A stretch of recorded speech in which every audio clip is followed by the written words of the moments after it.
మన జీవితంలో ఎప్పుడో ఒకప్పుడు అనిపిస్తూ ఉంటుంది కదా, అసలు మనం ఎక్కడికి వెళుతున్నాం, మన గమ్యమేంటి అని.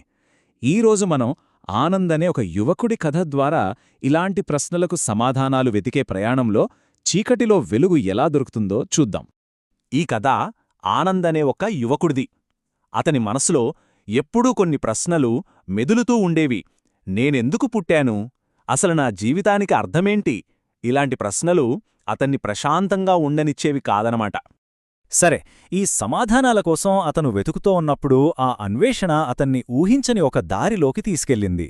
ఒక ప్రశాంతమైన చోటుకి, ఒక కొత్త ఆశవైపుకి. అలా వెళ్తుండగా ఆ గుడిసెలో ఒక పెద్దాయన, ఆయనకి ఈ లోకంతో ఏ సంబంధం లేనట్టు ఎంతో ప్రశాంతంగా కూర్చొని ఒక పుస్తకం చదువుకుంటున్నాడు. ఆ ప్రశాంతత, ఆ పుస్తకం నుంచి వస్తున్న ఆ తేజస్సు ఆనంద్ను తెలియకుండానే లోపలికి లాగేసింది.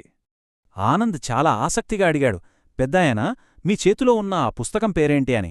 దానికి ఆ పెద్దాయన ఒక చిన్న చిరునవ్వు నవ్వి, ఇది బైబిల్ నాయనా, దీని పేరు బిబ్లియా అనే గ్రీకు పదం నుండి వచ్చింది, అంటే పుస్తకాల గ్రంథాలయం అని అర్థం అని చెప్పారు.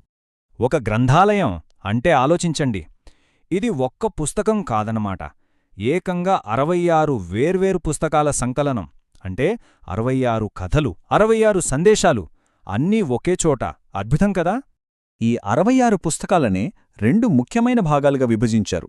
మొదటిది పాత నిబంధన. ఇది ప్రపంచం ఎలా మొదలైంది, యేసుక్రీస్తు రాకముందు వరకు ఏం జరిగింది అనే చరిత్రను చెబుతుంది. ఇక రెండోది కొత్త నిబంధన. ఇది యేసు జీవితం, ఆయన చెప్పిన మాటలు, ఆ తర్వాత క్రైస్తవ సంఘం ఎలా మొదలైందో వివరిస్తుంది. అప్పుడే ఆ పెద్దాయన ఆనంద్తో ఒక మాటన్నారు. అది అతని ఆలోచనలనే మార్చేసింది. ఆయనేమన్నారంటే, ఇది కేవలం పుస్తకాల కలెక్షన్ కాదు నాయనా, ఇది దేవుడు మనందరి కోసం రాసిన ఒక ప్రేమలేఖలాంటిది. ప్రేమలేఖ? ఈ మాట వినగానే ఆనందుకు చాలా ఆశ్చర్యమేసింది.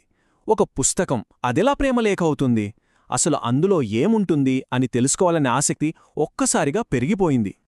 అప్పుడు ఆ పెద్దాయన వివరించడం మొదలుపెట్టారు. ఈ ప్రేమలేఖలో ప్రధానంగా 3 విషయాలుంటాయి. మొదటిది సృష్టి, అంటే మనం ఎక్కడినుంచి వచ్చామనే విషయం. రెండోది విముక్తి, మనం చేసే పొరపాట్ల నుంచి మనల్ని మనం ఎలా కాపాడుకోవాలో దేవుడు చూపించిన మార్గం. ఇక ఆఖరిగా మూడోది నిత్యజీవం, అంటే మరణం తర్వాత కూడా ఒక మంచి జీవితం ఉంటుందనే ఆశ, ఒక భరోసా. ఆ పెద్దాయన మాటలు ఆనందుని కదిలించాయి. వెంటనే ఆ పుస్తకాన్ని చేతిలోకి తీసుకుని చదవడం మొదలుపెట్టాడు. ఆ క్షణం అతని జీవితంలో ఒక కొత్త అధ్యాయానికి నాంది పలికింది. అలా పేజీలు తిప్పుతుండగా ఒక వాక్యం అతని కంటపడింది. అదేంటంటే, నీ భారమంతా దేవునిమీద మోపుము, ఆయన నిన్ను ఆదుకొనును అని. ఈ మాటలు నేరుగా అతని గుండెలోకి వెళ్ళిపోయాయి. ఆ ఒక్క వాక్యం చదవగానే ఇన్నాళ్లు తన భుజాలపై మోస్తున్న ఏదో తెలియని భారమంతా దిగిపోయినట్లనిపించింది. అతని మనసులో ఉన్న కంగారు, ఆందోళన అన్నీ మాయమైపోయి చెప్పలేని ఒక ప్రశాంతత, ఒక ధైర్యం వచ్చి చేరాయి. సో ఆనంద్ కథ మనకు చెప్పేది ఒక్కటే, జీవితమనే దారిలో ఎటు వెళ్లాలో తెలియక చీకటిలో ఉన్నవాళ్లకు బైబిల్ ఒక దీపంలా వెలుగు చూపిస్తుందని. ఆనంద్ తన ప్రశ్నలకు సమాధానాలు, తన మనసుకు శాంతి ఆ వెలుగులోనే కనుక్కున్నాడు. ఆనంద్కైతే ఆ వెలుగులో సమాధానాలు దొరికాయి. మరి మన జీవితాల్లో మనల్ని వేధించే ప్రశ్నలకు, మనలో ఉన్న చీకటికి ఈ వెలుగు దారి చూపించగలదా?